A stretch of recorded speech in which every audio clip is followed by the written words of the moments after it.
Hello and welcome to race 8 of the silly season. We are back in what feels like it has been a very long time.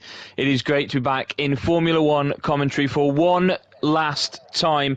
He's been the screensaver for the last 5 days. He's going to be for the next 10. I'm welcoming to join alongside me once again, Skin. It's an absolute pleasure to have you for this race here at Silverstone. They said we were gone forever, and we keep getting dragged back, don't they? They can't get rid of us. Like I said, one last time, one time only, one night only, whatever you want to call it. Quincy reached out. He said he needs a job doing, and for some reason he decided to reach out to us, so that says it all. But yeah, I'm looking forward to getting stuck in. Some new drivers, some very recognisable names on the grid. I'm sure it'll be a good time over the next hour, hour and a half or so. We have well and truly got the band back together for what is going to be one full qualifying session of 18 minutes, followed by 9 laps in a sprint race, followed by 26 laps of race 8 of the silly season racing league. Leading the table at the moment as we jump on board with the No Sabo. He's the first out on an out lap, providing he doesn't bail at the very end and decide to abort his lap. He will be the first one to set a time for us here this afternoon. We are jumping on board with the No Sabo and Formula 1 Farah, I believe, Skin. If you want to jump on board with him, we'll keep an eye on the Williams as he's going round as well. I'm just looking at the standings, and we said, we've seen this before, Pleasant Snake and Herman, two phenomenal drivers in this video game, both without a permanent seat when we last covered any league. Now, as teammates, leading the Constructors' Championship by 141 points. Together, they are on 229. Second place is on 88. Speaks volumes, doesn't it?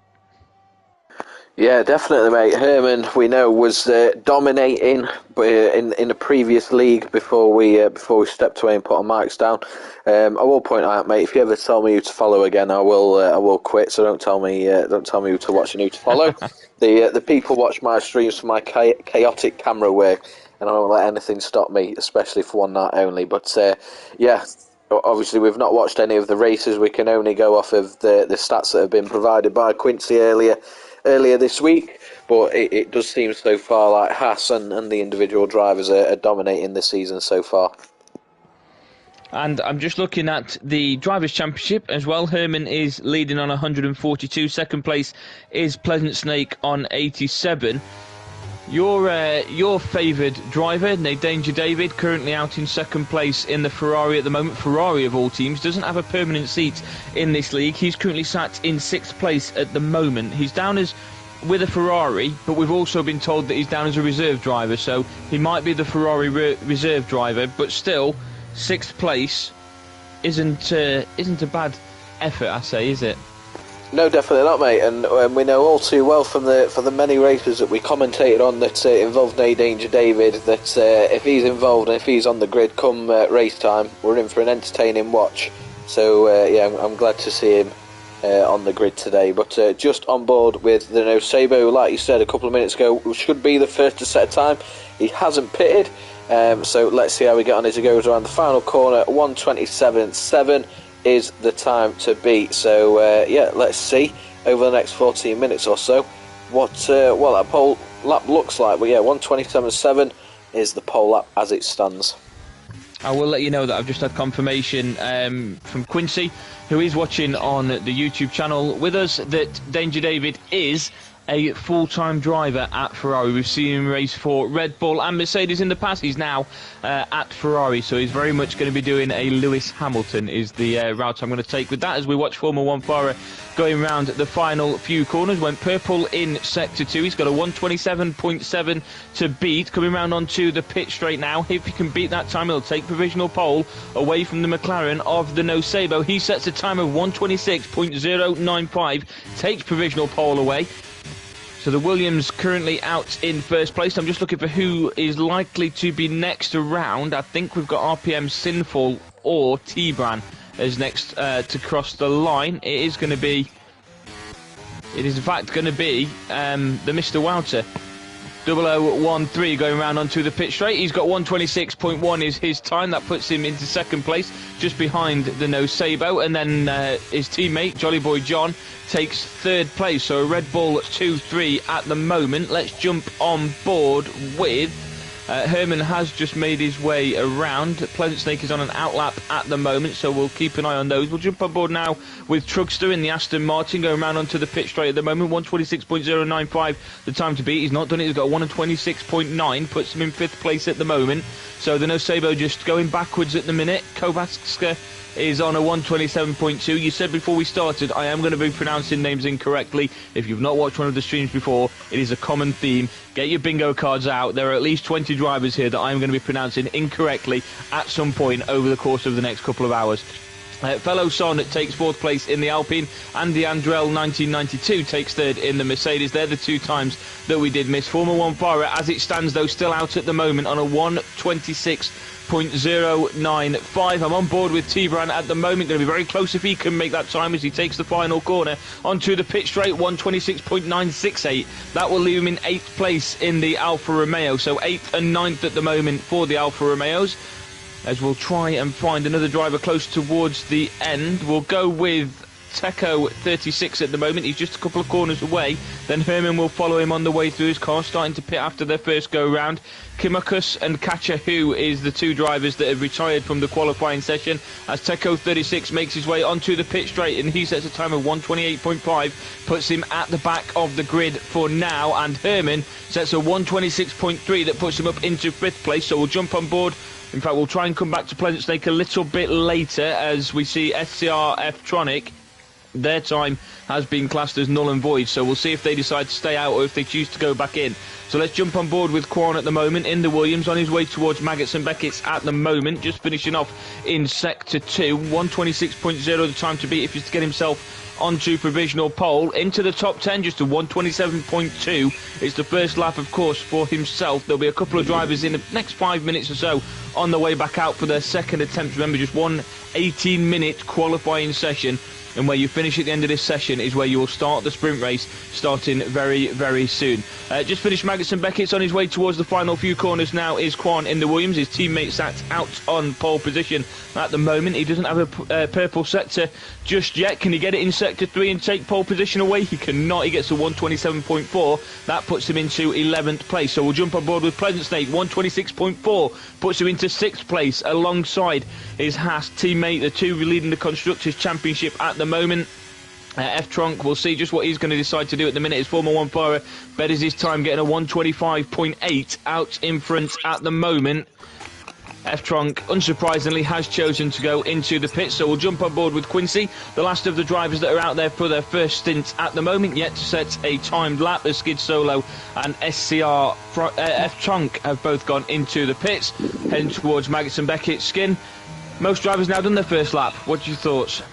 I nearly fell asleep, mate, because it speaks to me for about 6 minutes, so I've no idea what's happened. No, I'm joking. I've been on board with quite a few, watched Herman, quite surprised to see him, about half a second off the pole lap. I was on board with him for his whole lap, so yeah, half a second we know in Formula 1 is a lot, as Quincy decides to pit, despite not yet setting a time, was on his hot lap.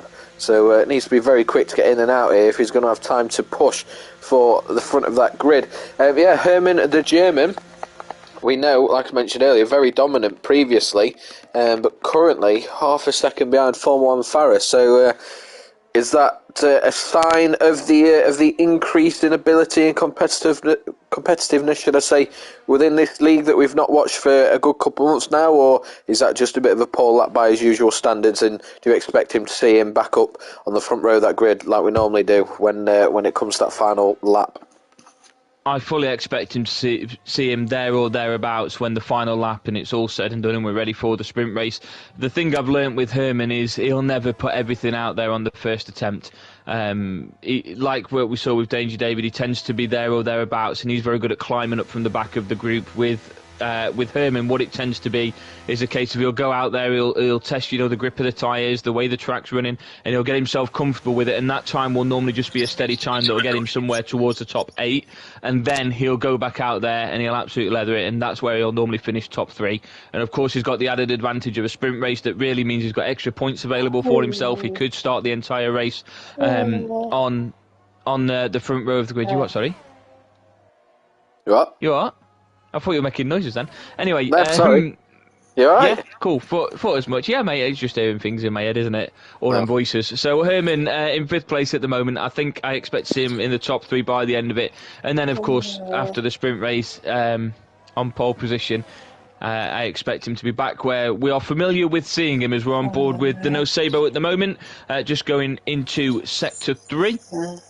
125.8 the time to beat to get pole position, 127.7 to better his own time. He has gone green in Sector 2. I believe he went green in Sector 1 as well, which gives the indication that he is set to beat his better time.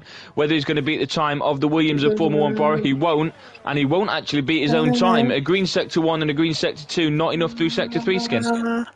No, absolutely not, mate. I'm just on board with a fellow son, currently in 4th place, on a timed lap at the moment, just coming up towards sort of the halfway point of Sector 2, so call it the halfway point of the track. Currently in 4th place, again, half a second off that top spot, so going to have to find quite a bit of time if he's hoping for a better position, but as he crosses the line, invalidated lap. So there goes that one. I'm going to jump back on board now with Herman the German because he is on a timed lap. Can he find that half a second that we mentioned earlier that's going to get him a pole, if not a spot on the front row of the grid? Just coming up now to the end of Sector 1. Let's see where that time's compared to his previous best lap.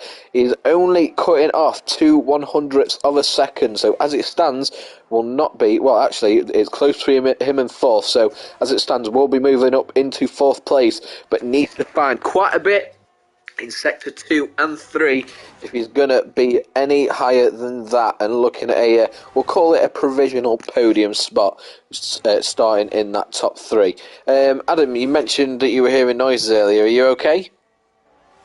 Yes, mate, I've just had a minute to myself and I should be feeling much better now, so it's all good to carry on as Herman finishes off Maggots and Beckett's with a purple Sector 2, so 0.047 quicker than Formula 1 Farah, so we'll see just how that fares at the end of Sector 3. We do still have that time there, Adam. Let's speculate. Let's speculate for a moment. Sorry to interrupt, but it's a good talking point there. That minus 0.04... He's gone off. He's in the gravel, yeah. No, he's in the gravel. He didn't fancy it. The minus 0.047. Now, I always assumed that was comparing to their previous best lap. You commentated on it there to say that it was timed against the provisional pole lap. So, which is it? I feel that because it's a purple Sector 2, it is better than the entire grid, so it's the fastest purple, fastest Sector 2. My assumption was based upon whatever colour the chart shows on the track. So on the track, if it shows green and it shows you minus, it shows that you're quicker than your best time. If it shows purple, it shows you quicker than the best time. Does that make sense? It makes sense. I just always took it as it was a comparison to that actual person's best individual lap up to that point. But Herman is continuing, went off into the gravel. I'm going to assume that he's going to go again. If he decides to pit now, then go back out, he's going to be cutting it fine, isn't he? And especially now he's slowing down. Surely he's not going to pit here because, well, you're going to struggle to get in and get back out and do your outlap. But again, Herman the German, many times previously, has given everything on the last lap and found a pole position. So, he's got to get his timings right here. I'm not really sure. We are approaching now the final corner before the pit entrance. 3.5 minutes to go. Surely, with Silverstone being a longer track, he is not pitting here. And if he does, no, he is. Right, okay. Is that Herman just resigning to the fact that it's going to be sort of a mid-top 10 start, or do we expect him to try and get in and out and give it all on that one last lap? It depends. I've just watched Skid Solo do the exact same thing, and I thought that it was a foregone conclusion that if with 3.5 minutes left you go into the pits at Silverstone, you're not coming out to set yourself a time. I think if you are going to come back out now, it needs to be within the next 30 to 40 seconds, and you need to make sure that you're not even preserving those tyres on that lap to make sure you get round before the time expires. I think it's going to be very close otherwise with the amount of cars that could have that same sort of idea. We just look now at the cars on the left-hand side that are coming back out onto outlaps. You've got Andy Andrell, Fellow Son, you've got Pleasant Snake, Danger David, Trugster, Kovačka, Kwan, Teko, and Quincy all out on outlaps at the moment. You've got more joining now. Formula One Forest just joined that group as well. You know, Jolly Boy John as well. If you've got all those that are now coming out onto outlaps, you think you're going to be adding Herman to that, you're going to be adding Skid Solo to that. They're then going to be stuck behind this traffic. I don't think there's enough time. I think we're seeing Skid Solo start 19th at best, 20th if Quincy can set any time at all. Quincy's just started a timed lap, and this is it, so... We'll come to that in a minute, because I'm on board with T-Bran, who set a purple Sector 2, and he's going around onto the pit straight now with a 125.8 as the time to beat. He has just missed it. It's a 126.6, which I say just missed it. That leaves him down in 9th place, which talks about just how close things are here. You've got 2 seconds separating first place from 15th place.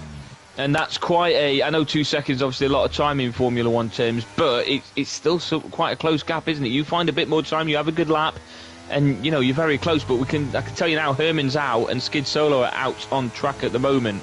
So I think it's going to be very close. I think Skid Solo's just going to make it. I think Herman's a little bit behind him, actually. Herman is just behind him. So I think they're both going to be cutting it very fine, but Herman's got a couple of cars in front of him that could really make this difficult.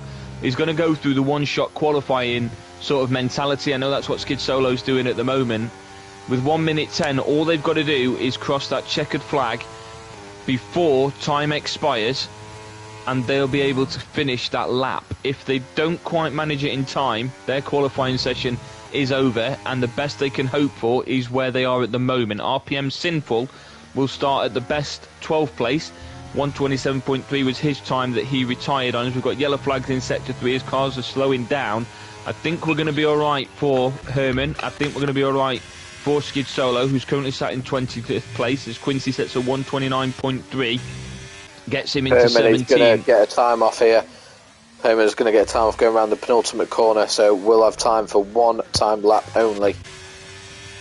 Just on board, sorry to interrupt, just wanted to get that out there. Slightly breaking news, Danger David is currently shaving a 10th off after Sector 1.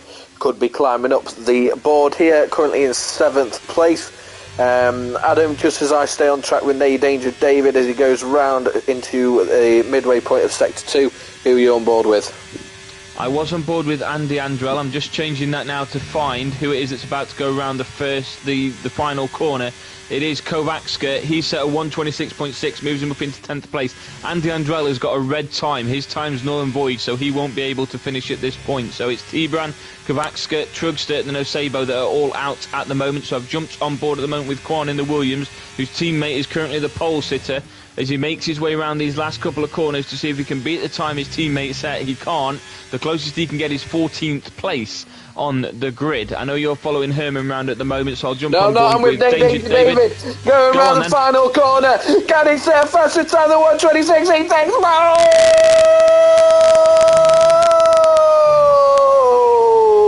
Wow, and while you're saying that about Danger David, Herman will not be beating his time. Herman, according to the track on the bottom right, Herman is red across the track. That means his time, yep, he's gone in. His time is cancelled. He's going to be starting in 6th place. Andy Andrell's done the exact same thing. Skid Solo's down in 20th place. He sets a time of 128.4, moves him up to 17th place. That is it. Danger David takes pole position right at the end by 0.04 of a second ahead of Formula One Fara, who has led from the very beginning of this qualifying session. You followed that lap round. I'll let you break down just how well he managed to take that to beat the time that looked unbeatable. Yeah, fantastic lap. I mean, it's what, 0.04 of a second, so there's an Adam's fucking penis in it. It's that small of a gap. And brilliant lap from Nate Danger David. And we've always spoke about, previously he's been maybe second, third, fourth in the start, and then he's got caught up in some traffic in front of him that's led him to drop down the grid. Do you think him having no traffic in front of him and being able to set the pace is going to, see a change in fortune now that first lap or two usually goes for him? Yeah, I think it's certainly a difference maker, isn't it? We spoke about how Herman was going to struggle because he'd got cars ahead of him. We mentioned about the McLaren that was going to struggle as well because of the traffic that was in front of him. Just to mention, you can see there the Nosebo got a 5-position penalty at the end of that qualifying session that falls him down into 14th place ahead of the sprint race that will be taking place in just a moment's time. Yeah, we had Scott Solo that was also making his way around in traffic.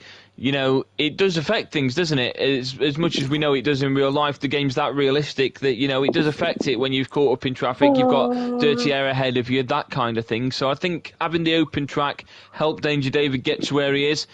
I know from past experiences that he's very good at falling down the grid and working his way back up.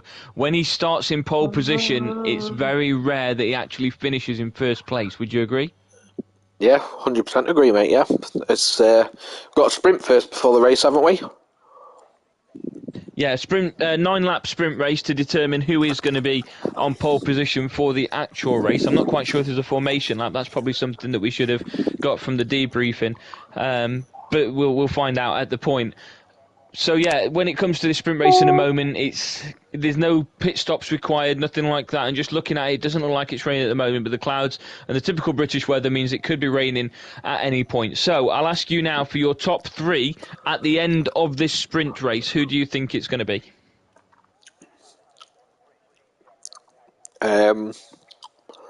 Nate Danger David, Truckster, Herman the German man. What about you? I think it is going to be Herman.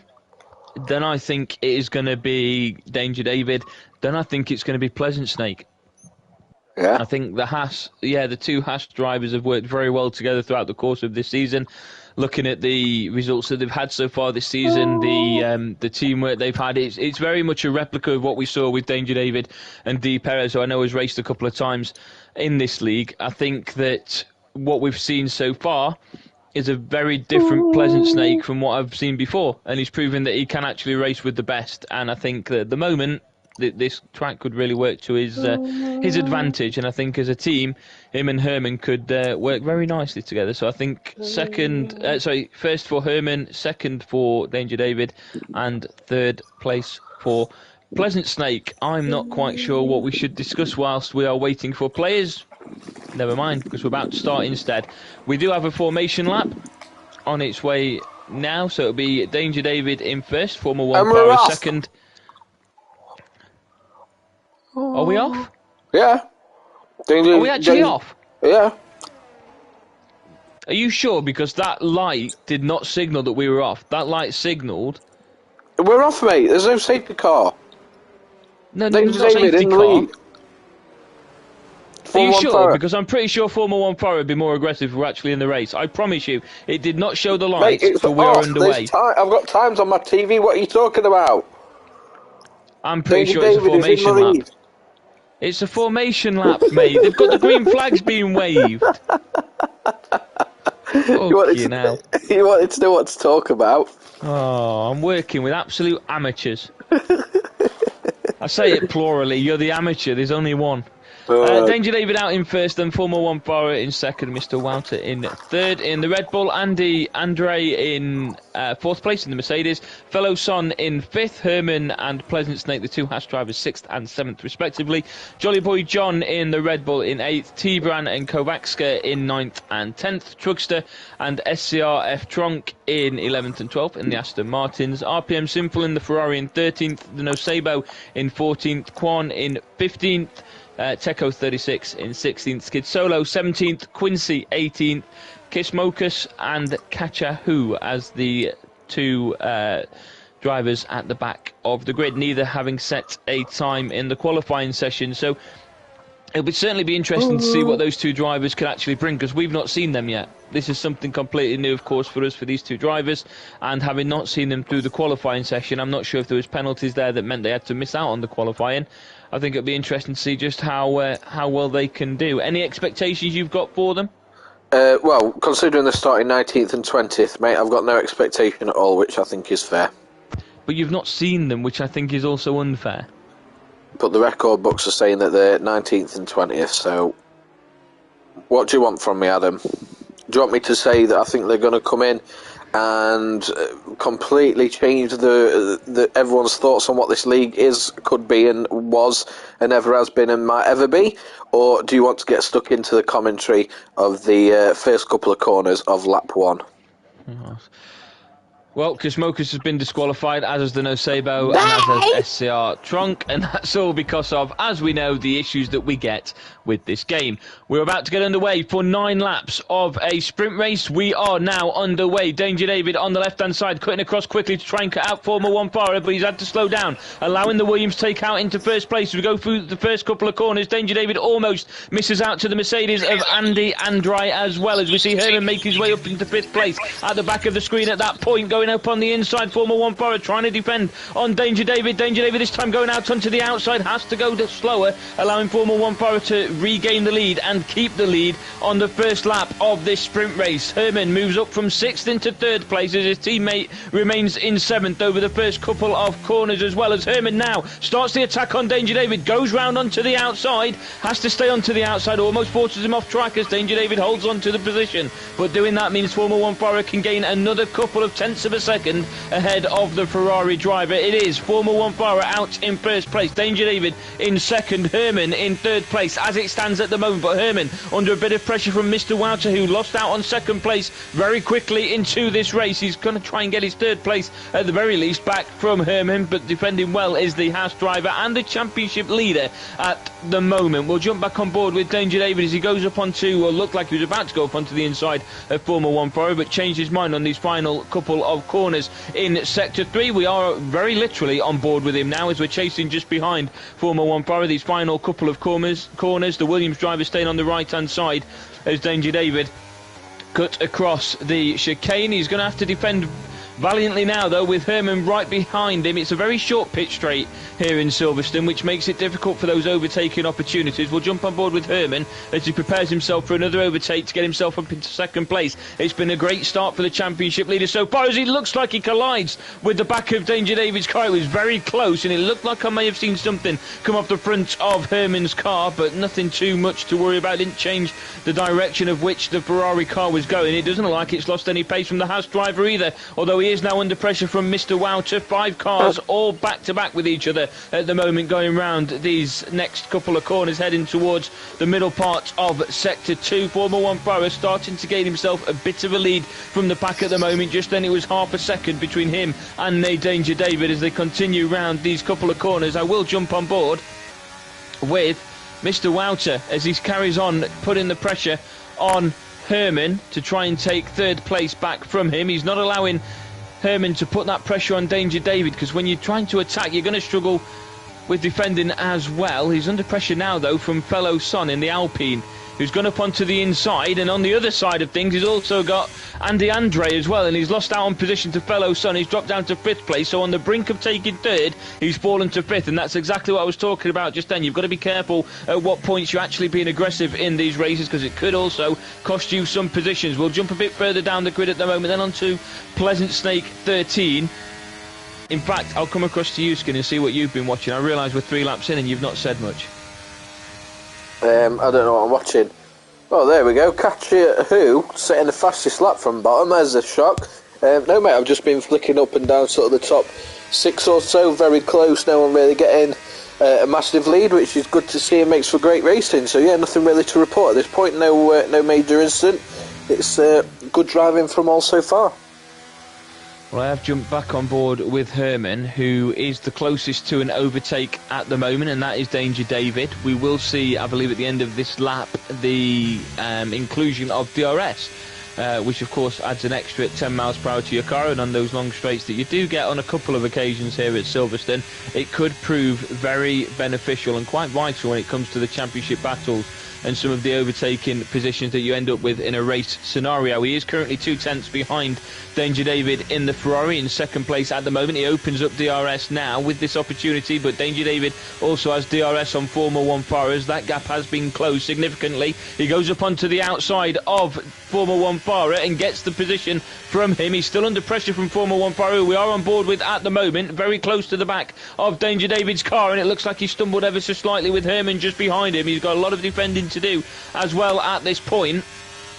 Trying to get a good camera angle is very difficult sometimes on this game, but Danger David has taken first place back from Formula 1 Farah, and Herman battling in third place as well. Fellowson in fourth. Mr. Wouter still defending from Andy Andre at the moment, but 4 laps into a 9-lap sprint race, and we are looking at a lot of drivers within a second of each other, which shows just how close this actually is. As we saw then Herman get past Formula 1 Farah, he's opened up DRS on Danger David. Formula 1 Farah's got that opportunity as well, as he goes wide, rejoins the track, and he's almost lost position to fellow Son. Can he capitalise? No. So Formula 1 Farah will stay in third place at the moment as Herman gets past him, and it's now Danger David out in front, Herman in second. 2 tenths separates the 2 front runners that we kind of predicted at this point.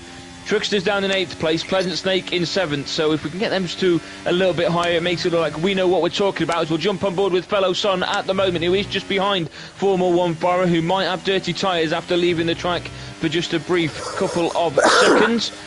But the Alpine can't quite get past the Williams on this occasion, and fellow Son, for at least the next couple of corners, will remain in 4th place as we jump on board with Herman, who is battling alongside Danger David at the moment. We'll go on to camera with Danger David, who's just behind Herman as the Haas takes the lead. He's now battling with fellow Son behind him, who's gone ahead of Formula 1 Farah, and the distance is now starting to become apparent between Herman and Danger David as we move back further down to fellow Son in 3rd place in the Alpine. We'll go across to Formula 1 Farah, and we'll drop further back to Andy Andre, who's battling alongside Formula 1 Farah. He goes up onto the inside of him and then onto the outside into the next corner. He's going to remain on the outside for this one. He's going to have DRS in just a moment, as well as Mr. Wouter and Formula 1 Farah. If he can close the gap onto the Red Bull, he gets ahead of Formula 1 Farah, who has had a drastic fall over these last 2 laps. From what was leading this sprint race, he's now down in 6th place, and there's only one direction in which we seem to be seeing the Williams driver going in, Skin. Yes, mate, it's been a very entertaining couple of laps there. I know you mentioned about the camera work, but there's nothing wrong with my camera work, that's why I'm here. Yeah, great battle for those sort of top 5 spots. Credit to all drivers involved, very clean, very professional, and yeah, what more can you ask for when you're tasked with trying to watch as much of the grid as possible. Nadine David overtaken, as has fellow Son, out of nowhere, in not even one corner, going into one corner. Herman's dropped down from 1st to 3rd, trying to regain that 2nd spot, and has managed to do so. What a sprint race. I mean, we're 5 laps in, and as we know, anything can happen at any moment, but so far, what a sprint race to return to. Certainly is, and I'm just watching at the moment whilst I'm trying to adjust to all the names of the corners. The thing I always struggle with in Formula 1 is the name of the corners, and we're about to come up to the Wellington Straight. I've had to research this just so I'm in preparation ready. This is the Wellington Straight, and we'll jump on board with Herman, who is just behind Danger David. He's going to have DRS to get him through, and he might just manage it. Has to go onto the outside. Can't quite capitalise on it. He's managed to get ahead of Danger David, but can't gain too much of an advantage. He gets the corner at the very last second, but still gets 3 tenths ahead of the Ferrari driver. Gets out in front. Danger David in second. Fellow Son in 3rd place in the Alpine at the moment. Let's jump on board with Pleasant Snake, who's gone up into 6th place at the expense of Formula 1 Farah, who I believe did pit in the Williams earlier. That's left him down in 16th place alongside Quan 23. So it may have been some damage that cost Formula 1 Farah. It looked very close. I said at one point, they were very close to Danger David. He may have just caught the car at some point and led to him having to pit, so we'll stay on board with Pledgetech. In fact, we'll move up to Fellow Son, who again is putting pressure on Herman as we go into the final couple of corners of this lap. He's fallen back down behind Danger David as Fellow Son's making his way around. Not going to have the opportunity to overtake at this point. This is a lot closer than I really expected it to be, with the amount of cars that are this close to each other. One area could prove very costly, with many more positions than I expected to be the case 7 laps into a sprint race. Contact there between Danger David and Herman the German. I think Herman just tried to squeeze into a gap that wasn't quite there. Danger David on the left turn, well within his rights to be taking that left-hander. Ooh, a few cars sliding about now. It's turning into a bit like Dodgems, but could make for a very spicy last 2.5 laps or so. There we go. I'll stay on board now with Fellow Son, because it gives us a good view of Herman just behind him at the moment. 3/10. He was a 10th behind when we decided to start following. Now 3/10 behind.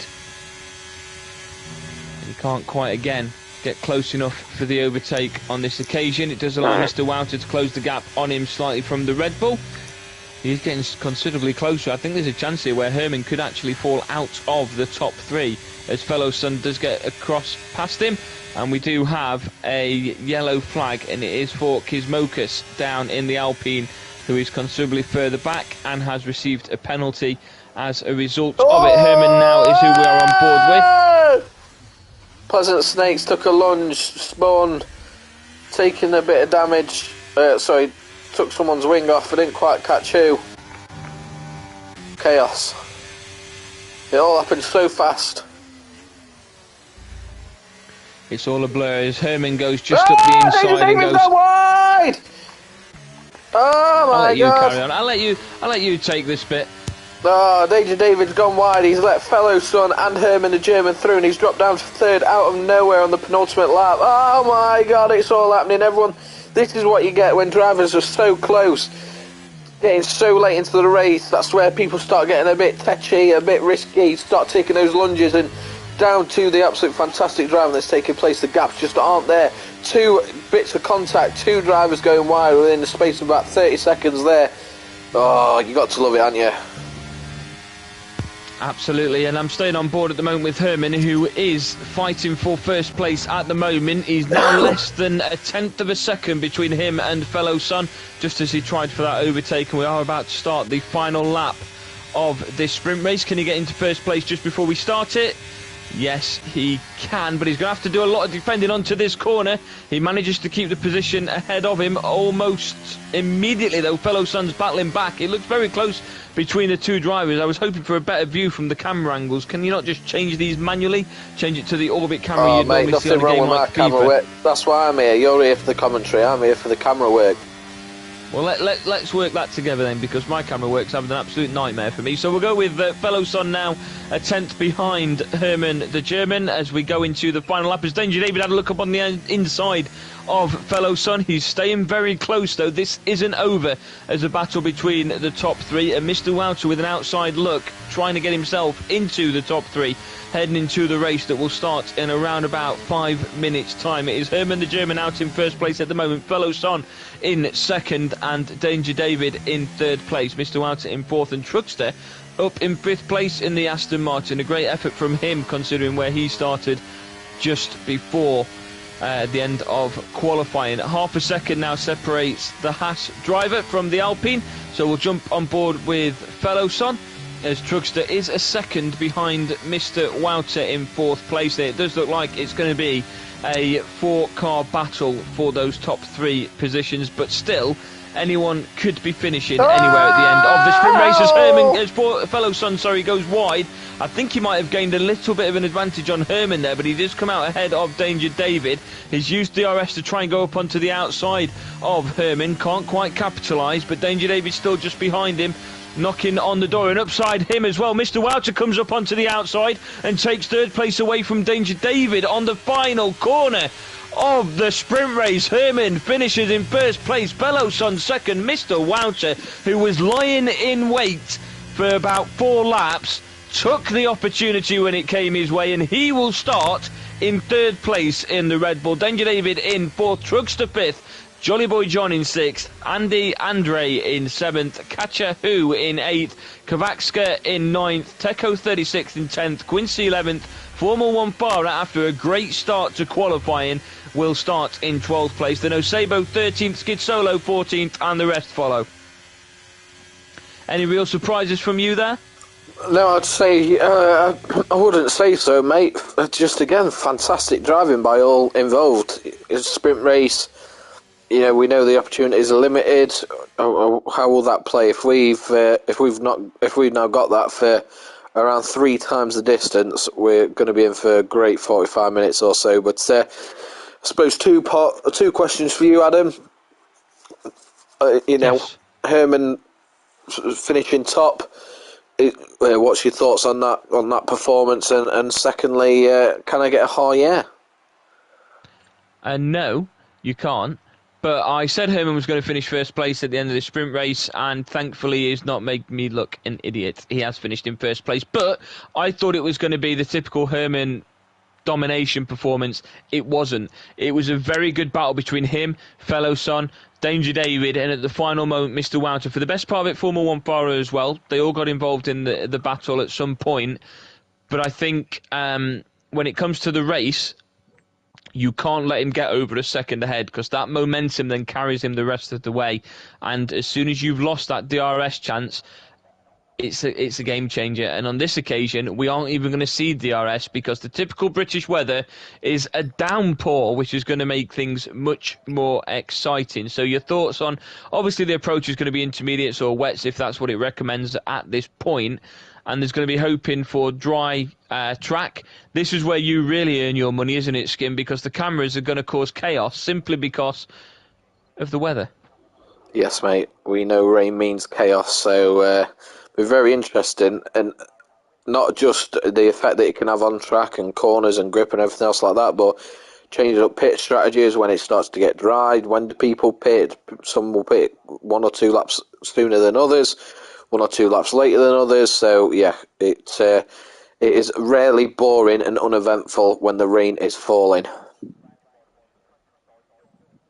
It does cause a lot of havoc. It also causes different strategies when the drivers choose to go in for those medium, soft, or even hard tyres, depending on when the rain stops throughout the course of the race. Obviously, we can talk about those different strategy approaches. Or is it going to be rain throughout the course of this race, which will, of course, add another 15 to 20 minutes to the race time and the expectations. So, with the top 3 now confirmed for this race, what are your predictions for who's going to finish in the top 3 at the end of the race? Herman, Formula 1 Farah, Nate Danger David. What about you? I think Herman's going to be there. I think Katja Hu is going to be there. Starting at the very back, you said you have no expectations for them because he started in last, but he's actually going to be starting this race in, I think it's 8th place, after a phenomenal qualifying session. So, sprint race, sorry. So I think it's going to be a case of build on that. And I think based upon how close some of these drivers at the top have been, there's no reason why he can capitalise, especially in this wet weather. I mean, it really is anyone's race, isn't it, in these circumstances? It makes things very difficult, and that's where we might see plenty of safety cars, of course, and you can bring out all those garbage time conversation starters that you've got on your little app or whatever it is that you decide to ask stupid questions as a result of. And I think third place, it's difficult to go against Danger David, so I think I'm going to have to go for him. Okay. So Herman, then. Katja Hu, Danger David. Interesting. That's what I'm going to go with. And I can't wait for not one single one of those drivers to be in the top 3 after the rain causes absolute chaos. So let us see. But there is going to be a short break while the drivers just have a swift break for the loo and a drink, no doubt, rehydrate, ready for around about 40 to 45 minute race. Adam, before we carry on, why don't you tell the good people that are watching and will rewatch what's happening in your commentary world? Oh yeah, of course. It's been quite a while, hasn't it? So a lot has changed since the days in which we did these Formula One commentaries. I am now doing football commentary for a company called Flashscore, covering Premier League games, international competitions such as the African Cup of Nations, which has recently concluded, looking towards the hope of covering European football and, fingers crossed, football coming home. We'll hear a lot of that, I'm sure, on all my social media pages as the Euros draws closer. And hopefully then, of course, in a couple of years' time, the World Cup. But yeah, at the moment, there's a lot of Premier League games that I've been covering. The likes of Man City have been involved in it, Manchester United, of course. And this weekend, I've got the very desirable fixture of Crystal Palace versus Burnley, which I know you can already tell me, Skin, is very exciting. Or at least I'll make it sound exciting, just like you're going to do for this formation lap. Yes, mate. Well, hopefully this race will be more entertaining than what we're assuming that match will be at the weekend. But yeah, let's see. Do you want to commentate on this lap as if it is the first official lap, or shall we just continue making random conversation for the next 60 seconds or so? You do what you want, mate. It's wet tyres that they've all decided to come out on at the moment. I'm just going to check that it is everybody that's gone for those wet tyre options. It is, which tells you how bad the downpour is. It's a case of then, though, it's difficult to try and guess when you should move from the wets to, as we've got going off Herman straight away on the formation lap. So taking things very slowly and skidding off in the formation lap. He'll be able to regain his position when we get round to the front. But you going off in this wet weather onto the grass, onto the gravel, will affect the tyre conditioning, absolutely. But it's also guessing if and when this rain calms down, whether you're going to get that opportunity to drop to intermediates or whether it's straight onto slick tyres, isn't it? So they've all gone out on wets at the moment, and it makes things, we know, sheer chaos and havoc and whatever else comes with it. But, they're going around at the moment, Maggots and Beckett's. These S's are an absolute nightmare in dry weather, aren't they? Yeah, absolutely, mate, absolutely. Excellent. Valued input and detailed input as ever from you. So Herman making his way through is who we are on board with at the moment as he goes round onto the pitch straight. This time, for a change, you can get things underway for us when the lights go out. Okay. What do you think?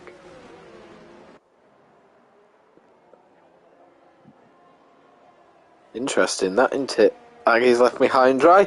Last thing I'll tell you, last thing I'll leave you with before we start this race, for those of you that are new to the channel, new to the races, and will be watching or re-watching this and hearing us for the first time, Adam's favourite crisps are Wotsits, and his favourite way to digest them is through his anus, which is really weird, but there's your interesting fact of the day.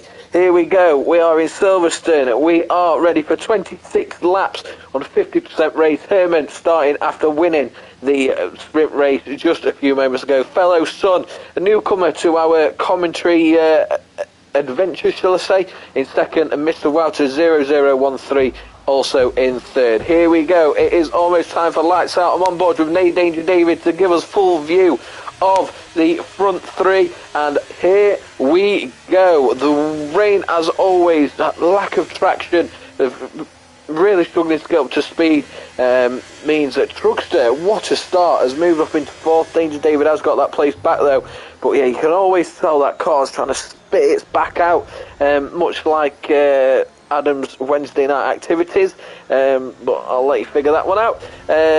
And yeah, as it stands, the top four is as it was at the start. No major incidents to discuss unless I missed something lower down the grid, but for now we have to concentrate towards the top because that's where the points are won. So everyone seems to be taking it steady, waiting for their opportunity, which will no doubt come over the next 26 laps. There's going to be pit stops, there's going to be weather changes, really heavy at the minute, full wets required. It should mean that under these conditions where you're really struggling to see what's in front of you, anything can and probably will happen. But Adam, what are your thoughts on the first half a lap or so? Well, I saw almost immediately Quan struggle, and he's fallen back to the back of the grid. The thing about this weather is, of course, that you do not have to pit. If you can make the tyres last the full distance of the race, you can, of course, do so. Although we did see just a moment ago the potential strategies is that of a pit stop after 13 laps to stay on wet tyres. So early indications show they are not expecting the rain to ease up just yet, as down in 8th place Andy Andre gets past Teco 36 and manages to keep that position. Teco 36 then loses out to Pleasant Snake as well in the Haas. Though Pleasant Snake's actually gone up on the inside and just for a moment got that position back, but Andy Andre manages to defend really well. And Pleasant Snake moves into 9th place, Teco in 10th at the moment. So we'll jump on board with Danger David, who is just behind Mr. Wouter. He's fallen into 4th place, and the Red Bull up into 3rd. So we have got Herman in 1st, Fellow Son in 2nd, and Mr. Wouter in 3rd at the moment. Danger David really close to Mr. Wouter, but the braking obviously has to come a lot earlier at this point with this weather because of the skidding and the sliding of the car, as Quincy falls just behind Kabakska and then gets the position back soon after. We've got another change between Andy Andre and Kachahu. He gets the position ahead of him, and we do have a yellow flag out. Skin, who is that for? I don't actually know, mate. I'm on board currently with No Danger David. It could be, I think it's for, it's Kizmoskus, down in 19th, gone off track, just trying to readjust, but huge gap already. There's going to be some blue flags. Oh no, they're not. They're fine, but yeah, Skid Solo, Kizmoskus, and Quan 2-3 are way behind the rest of the track. Obviously, not been keeping an eye on them. Well, saying that Skid Solo's not too far behind, but I think there's a bit of an issue with the sort of times on the left-hand side, because he's not over a minute behind the rest. So yeah, not really sure what's happened there, but anyway, as we go towards the end of lap 2, Herman the German sets a new fastest lap. Fellow Son in 2nd sets a new fastest lap, 42.8 on those full wets. We know going to be a much slower fastest lap time than if they were on dry tyres, but yeah, closing the gap. Another 2 or 3 of those lap times, and Fellow Son is going to be right up the side of Herman the German, if not ahead in 1st place. But yeah, really, considering the conditions, not really too much to speak about, but we know, how many times have we said that, how many times have we been, as Fellow Son, looked to make a move and seemed to have had the gap and then slammed the brakes on, probably wasn't going confident in going into that corner with that much speed considering the conditions. So he saw a door open, he didn't quite fancy the opportunity of stepping through it though, remains in 2nd for now. But yeah, how many times have we been watching a pretty conservative incident-free race, and we're right towards the latter stages and then it just turns into chaos. So again, not holding my breath on this being a completely clean race as of yet. We've seen plenty of different things happen throughout our course covering Formula 1 races on F1 2023. As we can see on the left-hand side, Kachahu gets ahead of Jolly Boy John up to 7th place. I have stayed on board with Fellow Son around those last couple of corners. It was a very good overtaking opportunity, and I think in dry weather he was getting that position away from Herman as well. So I think it's going to be a good battle between these two at the front, barring no incidents where they lose control of the car. I think as he came out of one of those corners, it looked like he might have just lost the steering ever so slightly, but he managed to get things back on track very quickly. They didn't prove too much of a detriment for him. There are already 2 seconds between him and Danger David, who's in 3rd place, but cars are now having to slow down due to a virtual safety car, and I believe that is going to be because of Jolly Boy John, who's made his way now into the pits. I'm not sure if there's been too many incidents that have gone on that have caused that. As Pleasant Snake makes his way up into 10th, we start to see plenty of cars pitting, and that's the thing with Silverstone. When you're going into the pits, you overtake a lot of cars before they get you back, don't they? Because you're going into the pits by overtaking them, and Andy Andre gets a penalty for speeding in the pit lane. So he's going to have a drive-through penalty, as we are now on to a full safety car. There we go then, put our feet up. Adam, I suppose we can use this opportunity because you've got to assume that drivers won't be pitting, especially when they wouldn't in dry conditions in this league. I certainly can't see it in the conditions that we're currently in. F1 season just around the corner. Give us, you don't have to give us outright predictions, but give us a couple of thoughts and sort of, I suppose, mini predictions on how you think this upcoming season will go. I think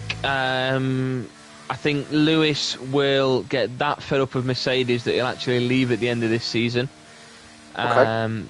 I just think he's had enough there, so I think it'll be time for him to move on.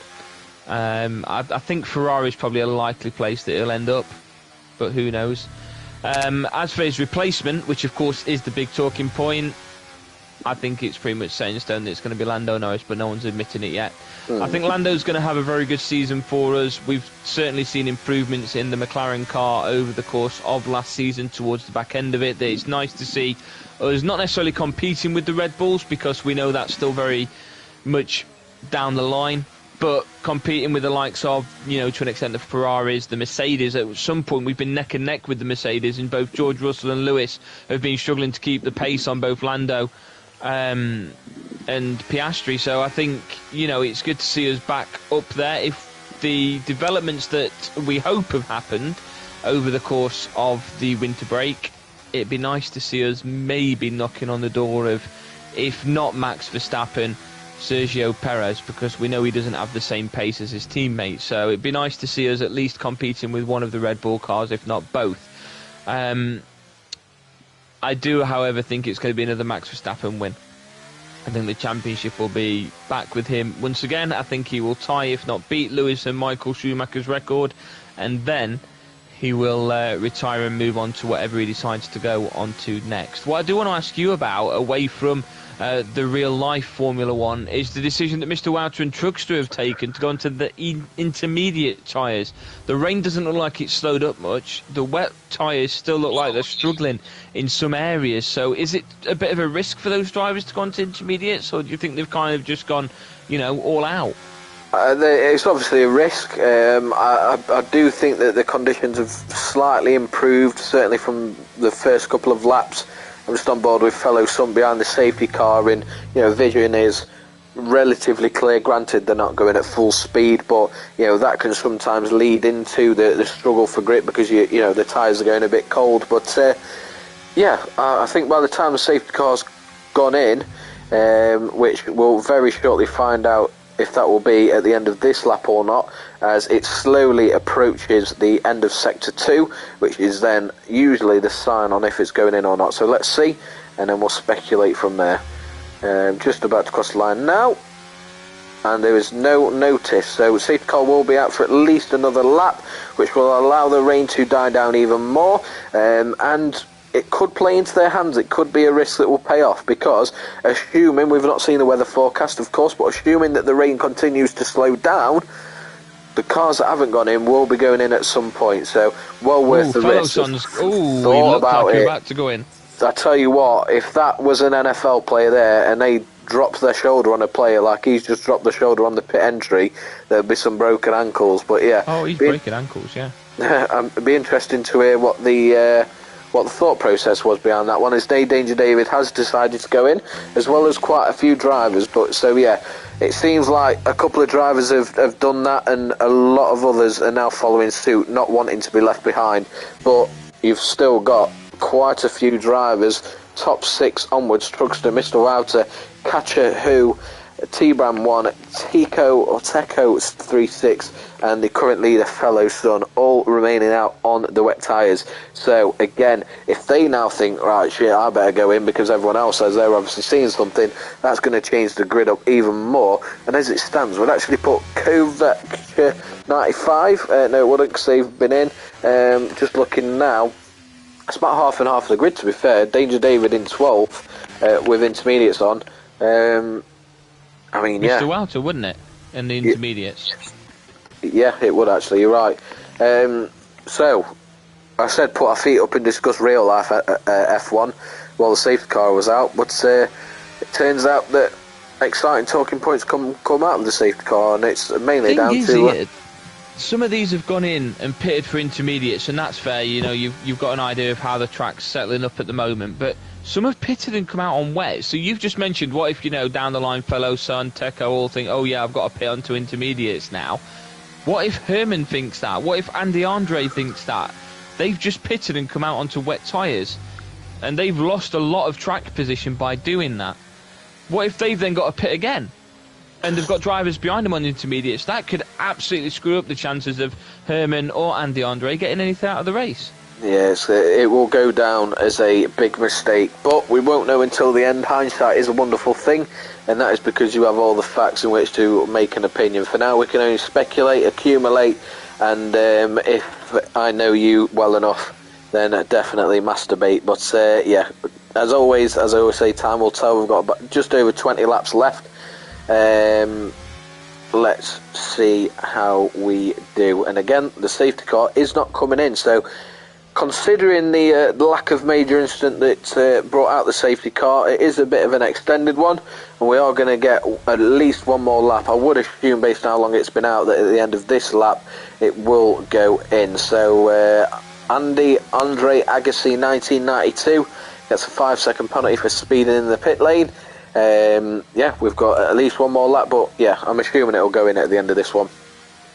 Well, he's chosen to repit, and Herman's chosen to repit. Have they both chosen to repit now, though, onto the intermediate tyres, feeling that the safety car staying out another lap is kind of like a gift to them? Yeah, they're both coming out onto intermediate tyres, so they're almost at the back. There's only Kizmokas that's behind them, and he's pitted into intermediate tyres as well, so it's really going to be a rags to riches story for them to get themselves back up to the top. But going out on those wet tyres has allowed them to see that intermediates was the right choice, and a lot of drivers have obviously gone through that approach. Now it seems to have kind of like reset and turned things back on its head. We spoke about what happens if they need to pit to come back out onto intermediates. They've got a lot of overtaking to do, and there's only really 4 cars at a push, 9 if you include those that have already pitted for those wet tyres, that are going to need to pit at some point. But that's now really reliant on the fact that the rain's going to stop, and I dare say the rain has settled. Just looking at it, it's not stopped, but it has certainly calmed down from how this race started, that we might even be finishing this race in dry tyre circumstances. So there might be another pit stop needed for a lot of these drivers.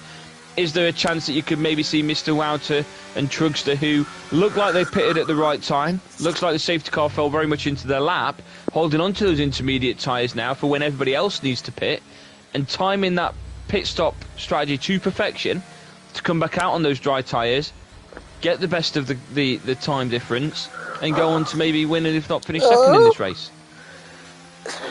Safety car is in this lap, mate, so... Well, I appreciate your thoughts. I know, well, let's just find out, shall we? Like I said, we can speculate, accumulate and masturbate, but let's crack on with the race and actually see what happens. Fellow Sun still out on the wet. We've got what, if I can do a very quick check, 1, 2, 3, 4, 5, 6, 7, 8, 9 of the 20 drivers on wets, meaning the 11 remaining of the drivers are on intermediates. You did not need to do that counting, you ignorant shit. I have just said that there's 9 drivers out there on wet tyres. We're listening, mate. 45% of the track is on wets, 55% of the track is on intermediates. Now it is time to tell which is the better choice. So Adam, I'm on board with T-Brand. Just keep an eye on that first couple, and we'll keep an eye on the rest of the track. I'm going to move down to Trugster because he's right behind us. His car kicks out. Maybe, just maybe, intermediates aren't quite ready. Didn't have the grip there to make the move on Catcher Who in 5th. But Adam, take it away, mate. I'll keep an eye on the track in any instance that might happen. Now we have got a huge array of different strategies. We was in sync for a moment just then, dropping from T-Brand down to Trugster as Kizmokas retires from the race. I am on board with Mr. Wout, who goes up onto the inside of T-Brand and takes 3rd place away from him, and those intermediate tyres proving better with the grip, as now Kwon is retired from the session. I'm not quite sure just what's happened, as the game seems to have ended. No! No! Did the game just end? Mine's just a black. I feel like we are in some very Stanley Parable motion at the moment. What a game, by the way, for anyone. The Stanley Parable, brilliant game. Right, nobody's saying anything in the Discord, which tells me we've just been kicked out. So I don't know. Surely everyone will be going, "What's happened?" Oh no. Oh, I'm not no. quite sure what to do. Oh, someone's Mr. typing. Wouter is typing. He's put, oh wow. Oh wow. I'm not sure if that means he's out, or I'm out, or we're all out, but I don't know, but something's happy starting for in him, or I'm 3, not. 2, 1. First timer. I don't know what that means. We're restarting the race. What does red flag. red flag? Is that what it was does? red Is flagged. It was red Oh. flagged, so it just decided it's game, set, and match. But here we go, back again for 16 laps of this race. So someone's gone flying to the left, and I don't know who it going is. on holiday. He's gone off like he's taking off on a bloody fucking. I don't know what they called. What they called me. Mine's gone blank. What's the strip of land at a fucking airplane runway? He's gone down the home straight like it's a runway ready to take off and go for a 2-week holiday in Tenerife. It's chaos. I don't know what's happening. Never seen a red flag before. Adam, keep me up. Have you not? This is the second time I've seen one. Everyone has changed onto fresh intermediate tyres. It has reset the grid. It has reset the strategies. It means fellow Son out in first place has got a very good benefit on the back of Kwon retiring into a red flag. Teko in second place and Kachahu in third. Obviously, everyone's reset onto new intermediate tyres, which means the race is practically a completely new one now. The penalties will remain for those that hadn't served them. We've got 16 laps left to go. As up onto the inside there, you've got Kachahu and Teko colliding, and Kachahu's gone into the wall as Mr. Wouter capitalises, going up into third place at the moment. I'm not sure just how bad that damage is going to be for the Alpha Tauri, but his teammate takes second place as the two were battling side by side, and it spun Kachahu into the wall. Teko takes second place. He's 3 seconds now, though, behind fellow Son, as he's now got to defend against Mr. Wouter. There could be damage to his car as well. Mr. Wouter takes second place, and I think that was just before the virtual safety car was announced, which means I think Mr. Wouter will be allowed to keep second place. 4 seconds now separates him from first place, but I think he managed to get past Teko just before the virtual safety car. That was... see, the thing I don't like about that red flag is it's all well and good kicking us out the game for 20 seconds, but tell me there's a bloody red flag. Come on. Mate, I know. Let me know what's going on. Yeah, I completely agree, mate. I thought something had crashed. I just saw someone had retired, Quan had retired, and then it just went black. So, yeah, very strange on that one, but panic over at least. Kachahu is out, by the way. Yeah, Kachahu's gone back to the pits and he's retired. But Jolly Boy John, Skid Solo, Formula 1 Fara all in the pits. Formula 1 Fara coming out on medium tyres. So the interesting approach here is it's still bloody raining and he's gone in onto dry tyres. So the long game played by the Williams driver whose teammate has retired. Fellow Son out in first place as the full safety car comes out, and the last time this was out it took 50% of the race. So we'll see just how long we've got left. It's lap 11 of 26. Fellow Son, do you think, whilst this rains out, this will be a chance for many others to maybe pit and go in for dry tyres? I know it sounds silly, but if Formula 1 Fara's done it, do you think maybe then the dominoes will fall? Oh, mate, I'm still thrown off by that red flag, to be honest. I'm still trying to catch up that we're back in the race. No, it's still way too wet to be even thinking about that, isn't it? So I think we're at least half of what's remaining of this race to be even thinking about that. Nice. Twat. Right, I could say Formula 1 Far out in first place. He's not down in 15th. So immature, and I'm buying it. Safety car's out at the moment. Fellow Son out in first place. Mr. Wouter in second. Teko 36 in third. Trugster fourth. Kovacka in fifth. Pleasant Snake sixth. Danger David in seventh. Danger David's had quite a fall, actually, down in seventh place. His strategy looked like it was actually going to work out in his favour, and that red flag seems to have thrown a lot of drivers off. And at the moment, it seems like there's a bit of questioning what's going on in the Discord between a couple of the drivers that feel that maybe Jolly Boy John caused the incident that saw Kismokas retire from the race. Did you see what happened? Sorry, mate. I believe. Well, I didn't see it. Obviously, it's to do with the incident that caused the red flag. Jolly Boy, obviously, currently last of the remaining drivers. But no, I didn't see the incident. But clearly, well, I say clearly, but from what I can gather, there's been some kind of contact, and someone isn't too happy with how that contact came about. But yeah, if you can just carry me for a couple of minutes, mate, I'll be right back. Yeah, not surprised after that last noise that you made as Formula 1 Faro goes back into the pits onto the intermediate tyres, feeling that maybe going onto those dry tyres was not the right decision for him at this point. Fellow Son at the moment out in first place, just behind the safety car, all on intermediates. And I think with the assistance of the safety car, of course, while the safety car is taking the cars round, the speed is naturally much lower. It allows you to preserve those tyres, and the lifespan of those tyres could then maybe even stretch towards the end of the race. The first time the safety car came out in this race, it lasted around about 4 laps before deciding to go back in, which means if it's the same again, we are only going to have 10 laps left of racing, which with these intermediate tyres, especially for the likes of Formula 1 Faro, who has pitted for fresh ones since the restart of the red flag, I think it will easily see them through to the end of the race. It's just whether the forecast itself will remain with rain, or whether we're likely to see the rain go and the track itself dry up onto dry tyre weather. As we can see down the bottom right, Formula 1 Faro now starting to close the gap on Jolly Boy John to rejoin the entire grid, preparing for the departure of the safety car and racing to resume. We've had 2 yellow flags and a red flag if you are late joining us for this race in the Silly Season League, race number 8 of 11. Where a lot is at stake for the Haas drivers, leading the Constructors' Championship at the moment, and the Drivers' Championship, with Herman out in first place and Pleasant Snake in second.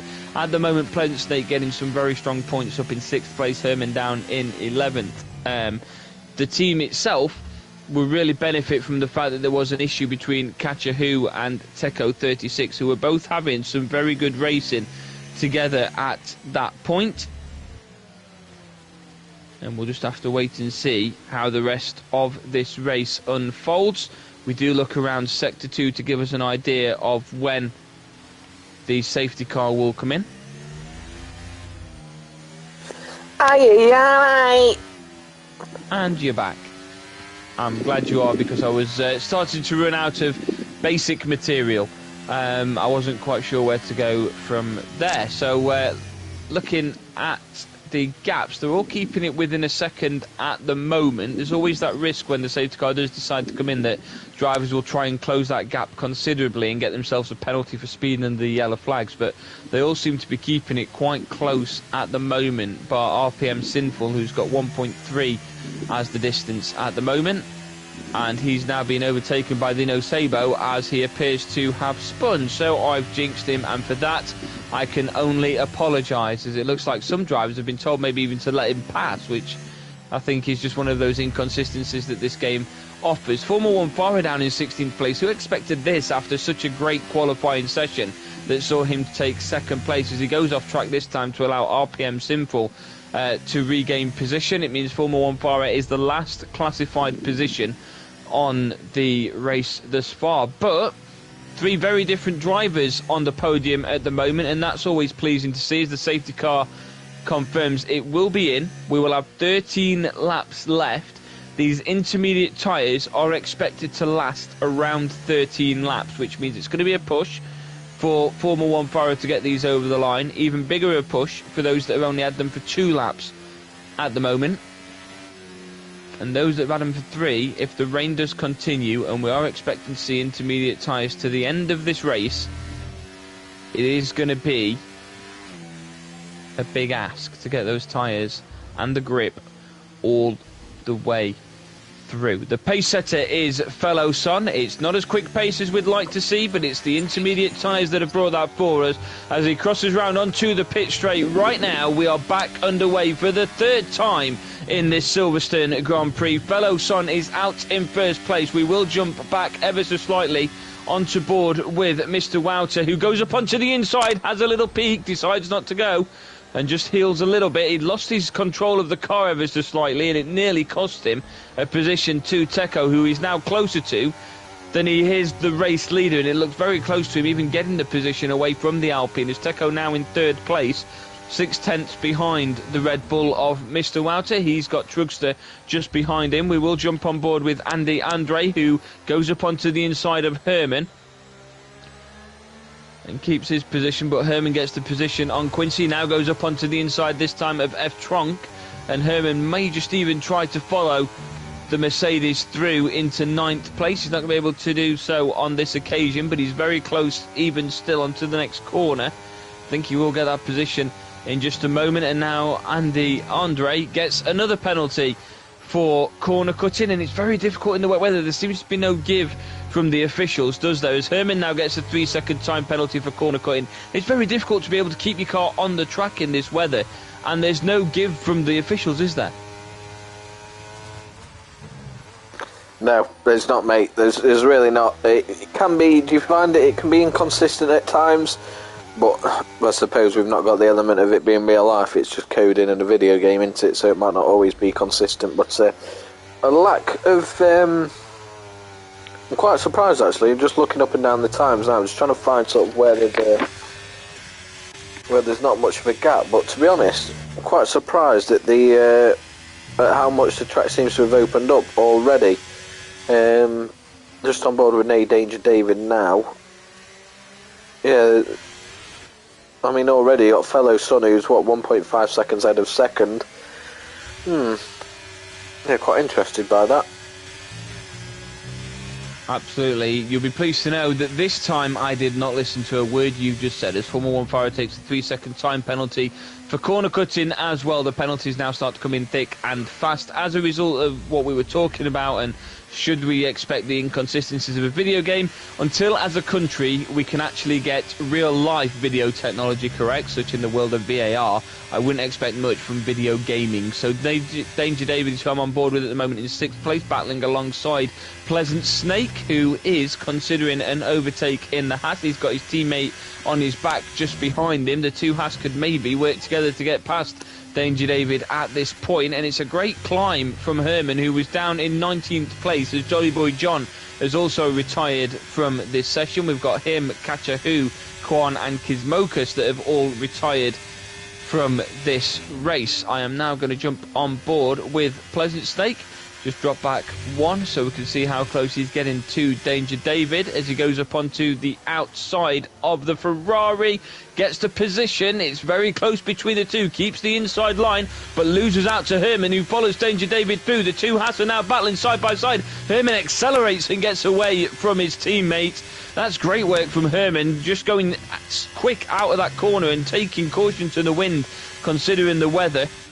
Again, ahead of his teammate. He's now got Danger David, who's been held up by Kavakska as well. If he can get one of those, I think with how close they are, he could very much be on the verge of getting two in one overtake, as Pleasant Snake is just behind him.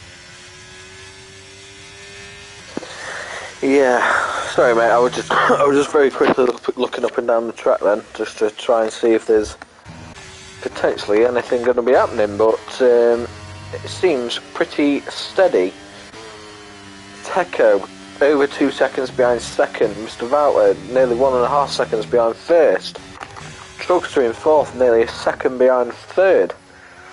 Could do with the rain really slowing down and some pit stops having to come into play to mix things up. But at the moment, just very quickly back on track. Herman the German down in 7th. Danger David down in 6th. Got to assume, considering the qualifying performance, considering the sprint performance, that they're, granted we've had a lot of safety car, as Herman the German really pushing now down this back straight. He does have the advantage of being on the inside corner line, but Danger David brilliantly gets ahead just in time to be able to close that gap. Herman the German not giving up just yet though. Real battle for 6th here.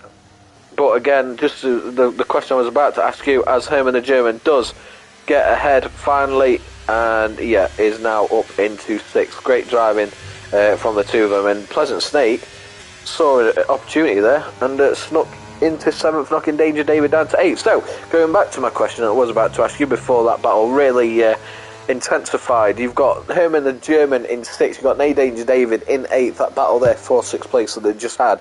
Considering the qualifying performance, considering the sprint performance, granted a lot of this race has been under the safety car, but surely they're going to be very disappointed, each of them. Yeah, you'd think so, and I think it's been quite unfortunate as we just watch Herman going up onto the inside of Kovačka.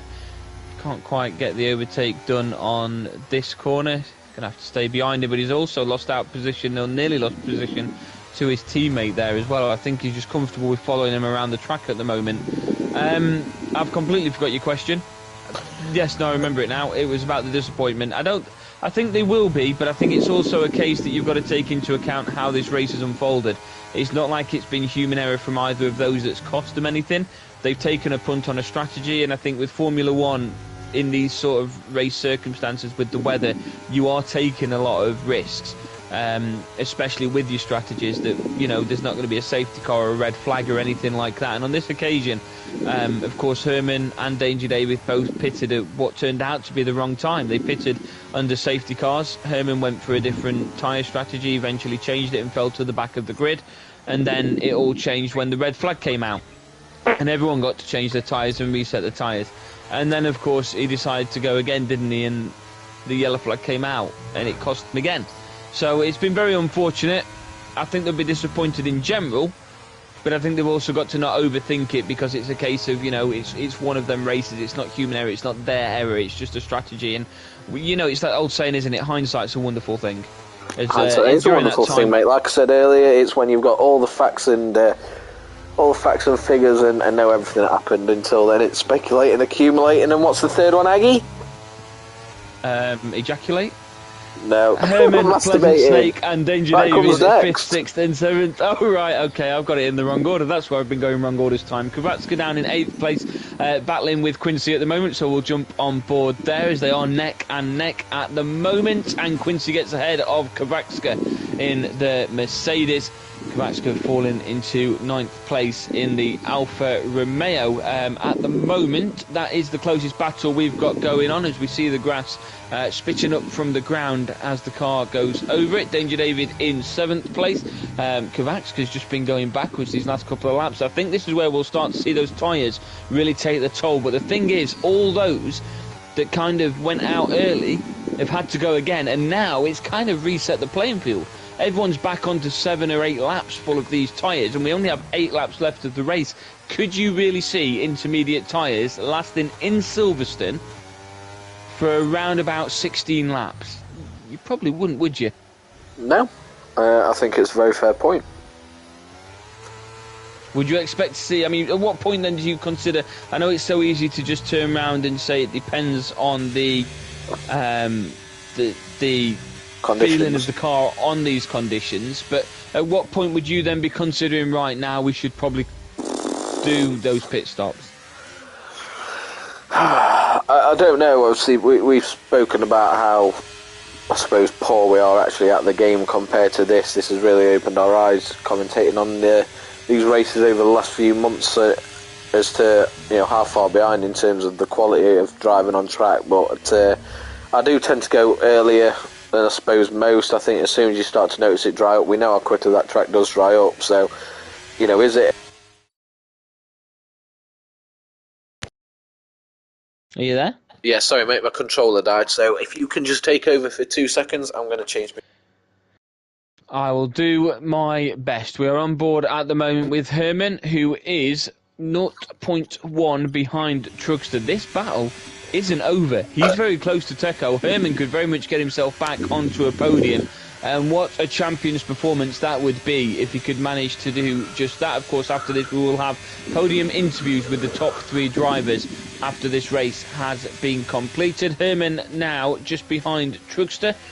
1/10 behind him as he goes up onto the inside and can't quite get his car. He's actually pushed on the acceleration very early, goes up side by side but has to go wide into the next corner. Keeps the inside line though as he continues his way through. Following him through is Pleasant Snake. If he can get that position, it's there to say his teammate will follow him through. On this occasion that hasn't happened, and the two Haas working very well together, and Pleasant Snake just following Herman, although it's costing if he does end up braking too sharply and going into the back of his teammate. As Danger David then gets past Pleasant Snake. Very clean, very nice overtake, as now Herman starts to get the overtake done on Truckster, gets ahead of him, and Truckster's job now will be to hold up Danger David and maybe even Pleasant Snake for how long he can in the Aston Martin to keep on to 5th place, as Herman now continues to press towards Teco 36. We're on board with Truckster as Pleasant Snake gets back ahead of Danger David, who goes wide, nearly loses out on the chance to overtake Truckster, but gets back quickly. Can't overtake him on this occasion, but Truckster holds on to 5th place. Danger David 6th, Pleasant Snake in 7th at the moment. This is the closest group we've got of cars battling on our way through in Silverstone, going through Sector 2, coming up towards Maggots and Beckett. We're on board with Pleasant Snake, 2nd in the Drivers' Championship, 1st in the Constructors at the moment. Just watching Danger David putting some pressure on the Aston Martin of Truckster. And Pleasant Snake himself is under some pressure from Quincy, who of course invited us back for this one-time commentary of the silly season, and for that we say thank you. Hopefully we haven't made you regret it. Danger David now 6th place, 9-lap old intermediate tyres. We are on the final 5 laps of this race, and cars are having to be very careful. I think we are going to see rain now, so at this point, I assume you managed to put your belt on charge. At this point, you're not really going to see any change of tyres now, are you? You're not going to. If you pit, it's going to be intermediate for intermediate, isn't it? As we just see Herman overtake Teco.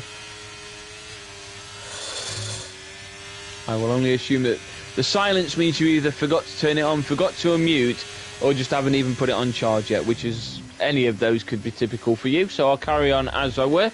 Danger David now following Truckster around the track, so we'll jump on board with the Ferrari, who is in 6th place as it stands at the moment.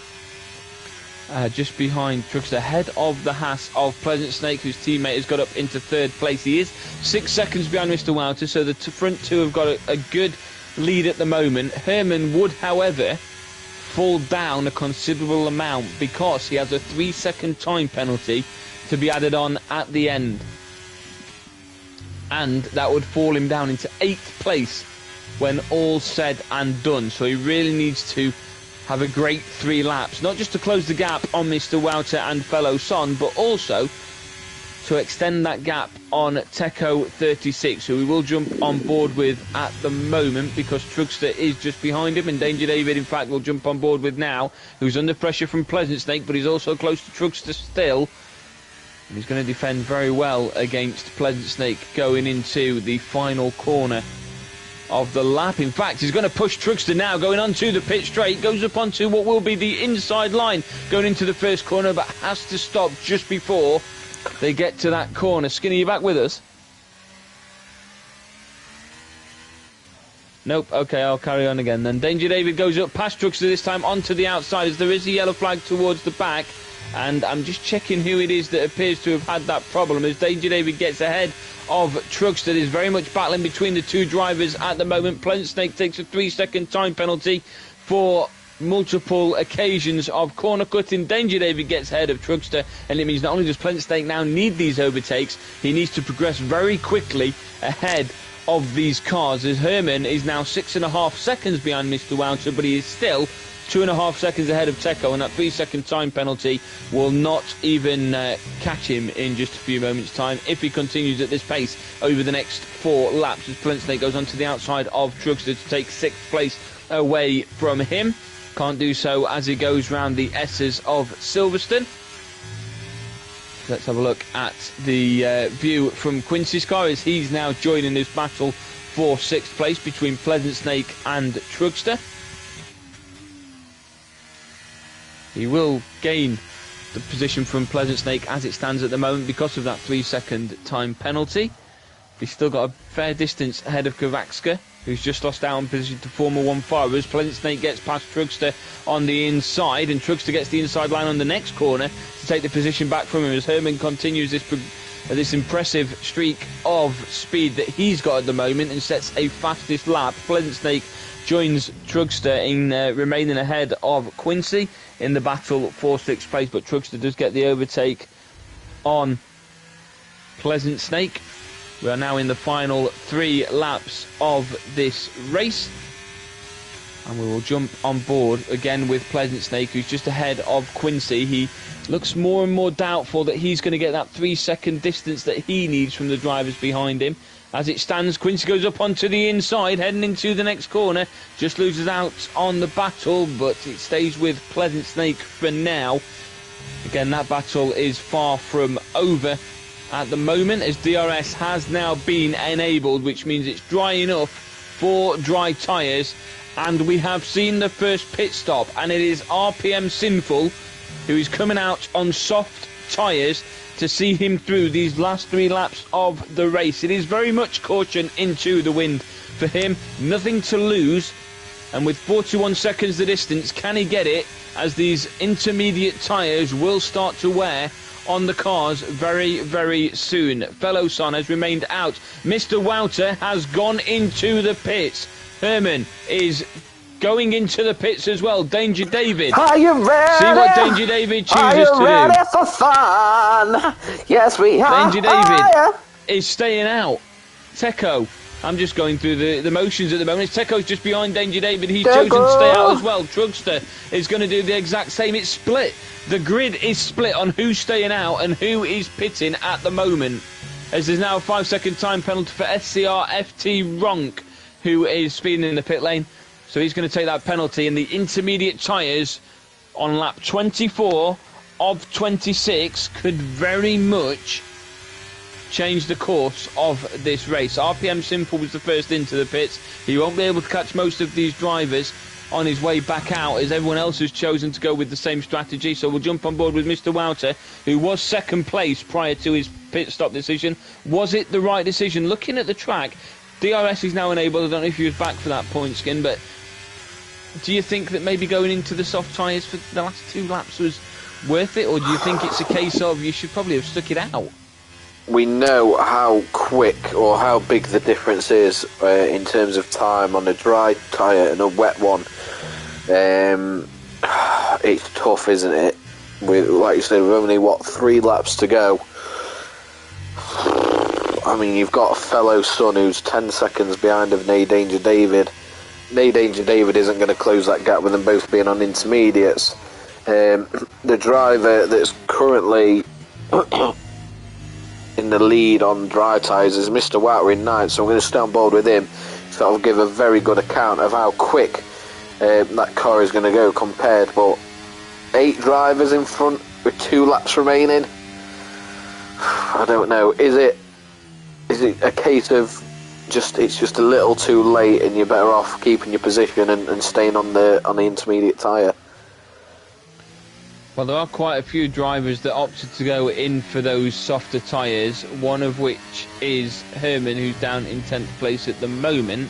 One that didn't is Danger David, who's up in 2nd and just set the fastest lap, which, with 2 laps left to go, may actually be beaten by multiple of these softer tyres, as Mr. Wouter is making his way comfortably past the No Sabo into 8th place. No Sabo was struggling there, went very wide, which opened the door. So is that a case of now rain's completely stopped and the track is drying up? He's just look at flying. the pace on the DRS. Yeah, that Mr. Wouter, if you win this race, it's very much deserved. He's played an absolute blinder with that decision to go into the pits. I think if it had maybe come a lap sooner, he'd probably be on for the win, but I think he might just be missing out on fellow Son. I don't think he's going to have the time to get all the way round and catch him, as fellow Son isn't too far away from starting his final lap. Mr. Wouter's moved up now into 6th place, and that gap to Trugster is closing at the rate of knots. And then he's got Formula 1 far 11 seconds the distance there. He's still got a good 24 seconds between him and the current race leader, so it may be very close very much similar to that of Lewis Hamilton, limping round the track with just 3 tyres on his car. So we'll see just how much Mr. Wouter can close that gap. It's already down to 10 seconds onto Formula 1 Faro, and that's just in the space of a corner. Fellow Son, I think, is quite comfortably ahead at the moment. I'll jump on board with him as he's making his way onto the Wellington Straight. Mr. Wouter 1:33.5, that's significantly quicker than any other time that we've got, but he's still 10 seconds behind Formula 1 Faro, and I think it is going to be too little too late to catch the Alpine that is currently out in lead, making his way through Sector 1. No risks taken from him. The rain has evaporated as Pleasant Snake gets the fastest lap on a 1:32.8. Formula 1 Faro is now in 3rd place. Danger David 2nd. Fellow Son out in 1st, and Mr. Wouter moves up into 5th place ahead of Trugster. Herman has then moved up into 6th place, also ahead of Trugster, but I think the time difference is not going to be enough for Mr. Wouter, who did decide to pit from 2nd place with a 4-second lead over Herman, and what would have been about a 13-second lead over Danger David. So I think he'd probably have been comfortable in 2nd place, but he's going to have to settle for a 5th place finish. But take nothing away from the risks that Fellow Son decided to stick out on intermediates despite what everyone around him was doing, as he takes the final few corners onto the pit straight, takes the checkered flag and maximum points here at Silverstone. Fellow Son in the Alpine wins the race. Danger David making his way onto the pit straight, of course going slower just to cool things down. No risks from him going into the wall. Formula 1 Faro loses out to Teco 36 due to a time penalty, so your top 3 are Fellow Son, Danger David and Teco. Formula 1 Faro finishes in 4th. Mr. Wouter gets 5th. Herman takes the fastest lap from him on the final lap of a 1:31.5. That puts him in 6th place. Trugster takes 7th. T-Bran 8th. The No Sabo 9th. Pleasant Snake 10th. It's going to be Quincy dropping to 12th, so Kovacs can move into 11th because of a penalty. Andy Andre takes 13th. Skid Solo 14th. SCRF Trunk in 15th.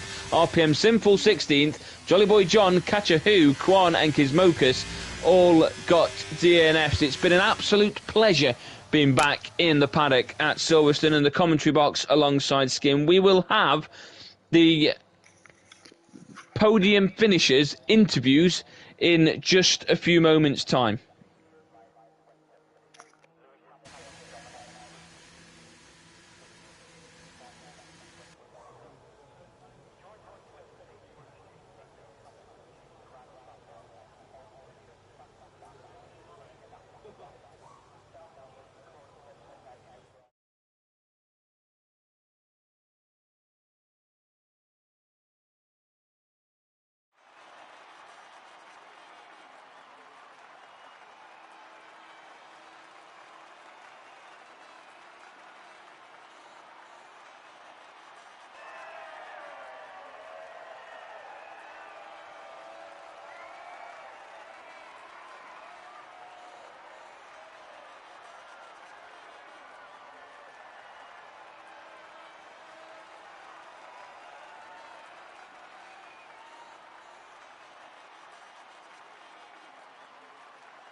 Welcome back to race 8 of 11 of the Silly Season League, where we've just finished the Great Britain Grand Prix in Silverstone, having had a short qualifying session, 9 laps of a sprint race and 26 laps of a race. I am now joined by, at the conclusion, the podium finishers. We'll start with Pellison. First of all, congratulations on the race win, and what a race it was for you.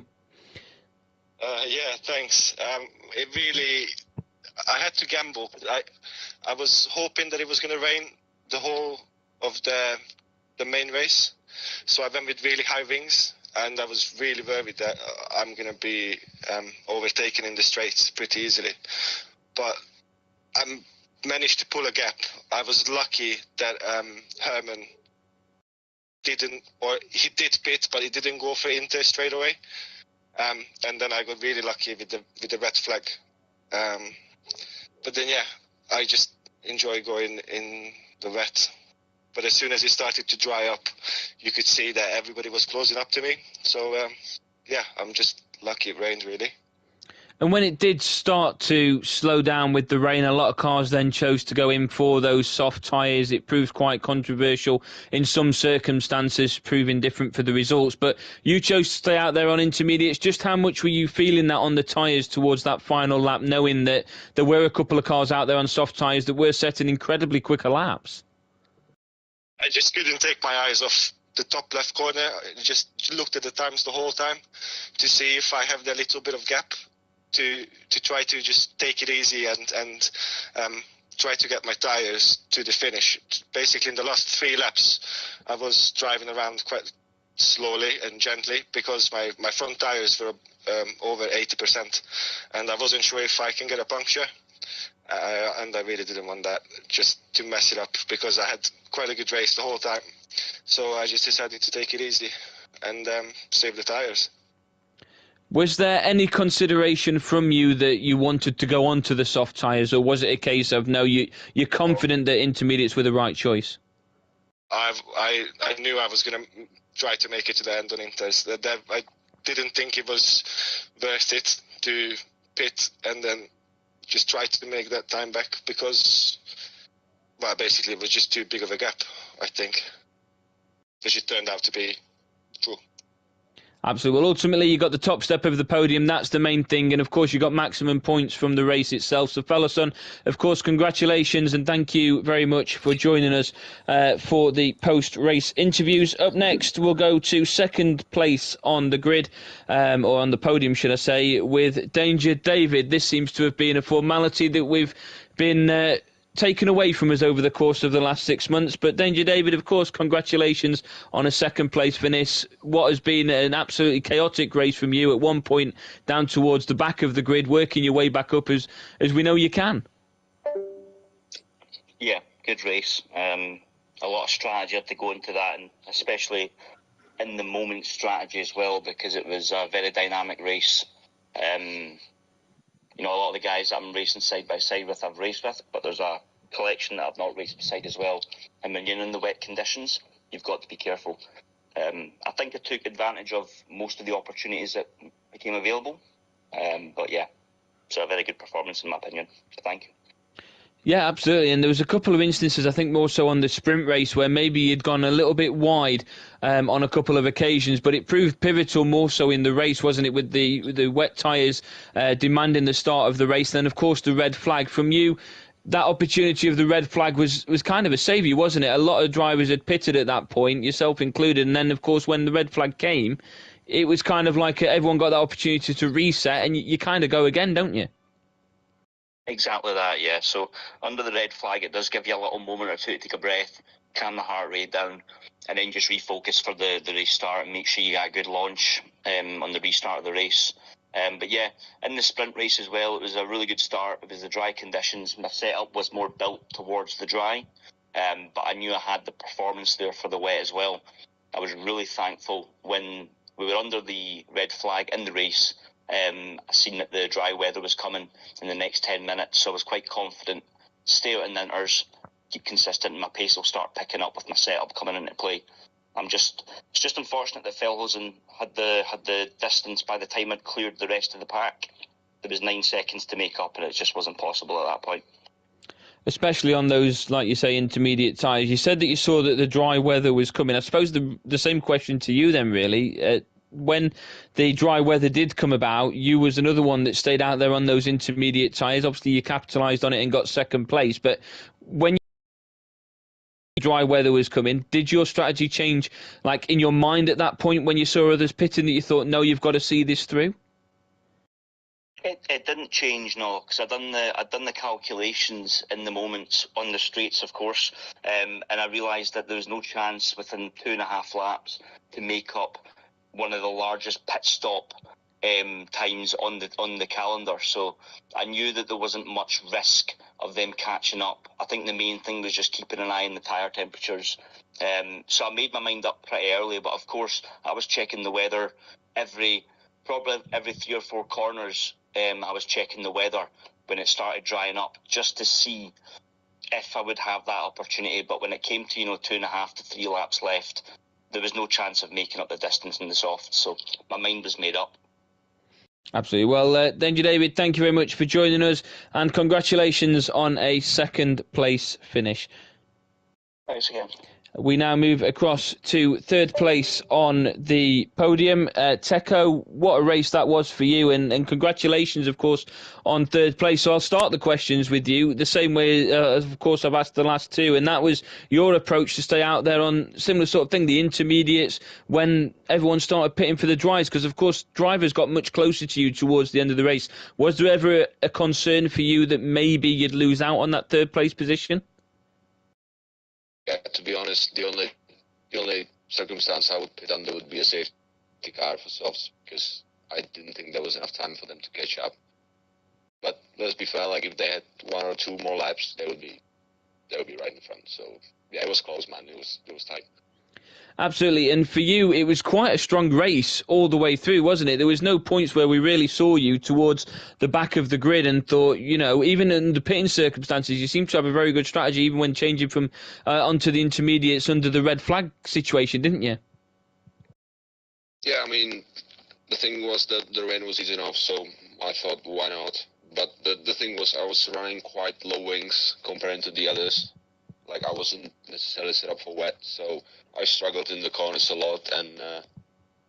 But yeah, I mean, I was just hanging on. My tires were on like 83% in the end, so it was a bit mental. I saw you put something in the Discord about how your tyres were struggling towards the end. With it being dry weather and wet tyres, just talk more about, how with that approach you said you were struggling in the first place into the corners. How bad was it for you in those corners when you were on the wet tyres in dry weather?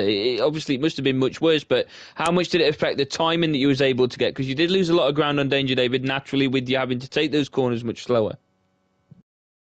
Yeah, I mean, obviously when you're on tires that worn out and they're wrong tires at the end of the day, it's tricky, but you just gotta take it easy and hope for the best and hope you get to the finish before the others catch up. And it was a promising sprint race for you that really set you in a good position to kind of take the race by storm as well, wasn't it? Yeah, I mean, the thing is, quality was my practice, so I was somewhere at the end of the grid, but the more I practiced, the further in the front I got. So yeah, I got a bit lucky, man, to be honest. So yeah, I'll take it though. No luck in Formula One. It's all about strategy. Take that one with you. But Teco, thank you very much and congratulations on a third place finish. Quincy, we'll just end by saying to you, thank you very much for having us back. It has been an absolute pleasure for one last time. Or is it one last time? We'll see what happens down the road. Never say never, I think we said at the end of the last one. Never say never. No, thank you so much, guys. I can't wait to watch it back. Thanks for coming back for me this time. It really came through for me. Thank you. Not a problem, anytime. So thank you to Quincy, thank you to all the drivers. It has been one incredible race in Silverstone that has concluded. Until next time, thank you very much. Bye!